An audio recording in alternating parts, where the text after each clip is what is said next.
युद्ध की 9वीं रात कृष्ण के कहने पर पांडव भीष्म से मिले और उनको हराने का रास्ता पूछा। भीष्म ने कहा कि वो किसी भी पुरुष के हाथों नहीं मारे जाएंगे। तब कृष्ण ने समझाया और पांडवों ने शिखंडिनी को रण क्षेत्र में उतारा।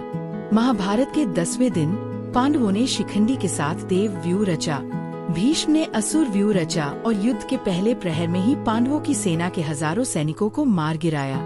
शिखंडिनी को देखकर दुर्योधन, द्रोणाचार्य, दुशासन और अन्य योद्धाओं ने भीष्म के चारों तरफ एक दीवार सी बना दी थी ताकि शिखंडिनी और भीष्म का आमना सामना न हो पाए। शिखंडिनी और अर्जुन पितामह की ओर बैठ रहे थे और भीष्म एक आग के गोले की तरह पांडवों की सेना को निगल रहे थे। उन्होंने पांचाल की अधिकतम सेना का नाश कर दिया था, पर उन्होंने शिखंडिनी पर वार नहीं किया। द्रोणाचार्य के कहने पर अश्वत्थामा ने शिखंडिनी से युद्ध किया और उसको हरा दिया।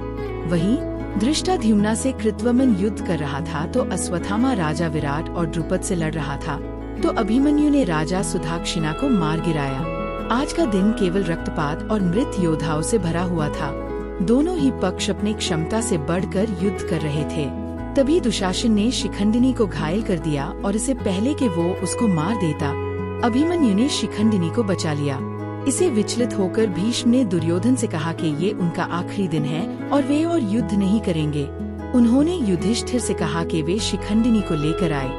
भारी मन से पांडव घायल शिखंडिनी को युद्ध में लाने गए। तब दुर्योधन के कहने पर सारी सेना भीष्म को बचाने में लग गई। शिखंडिनी के आने तक भीष्म और अर्जुन में घमासान युद्ध हुआ।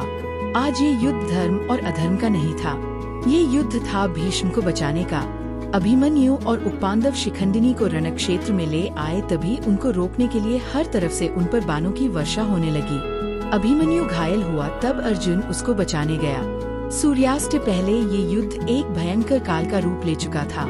ये अर्जुन और अभिमन्यु का पराक्रम है था जो इतने भीषण युद्ध के बीच उन्होंने शिखंडिनी को भीष्म के सामने ला खड़ा किया। और तब भीष्म ने अपने शस्त्र त्याग दिए और कृष्ण के कहने पर अर्जुन ने भीष्म के ऊपर साइकादो बाणों की वर्षा कर दी।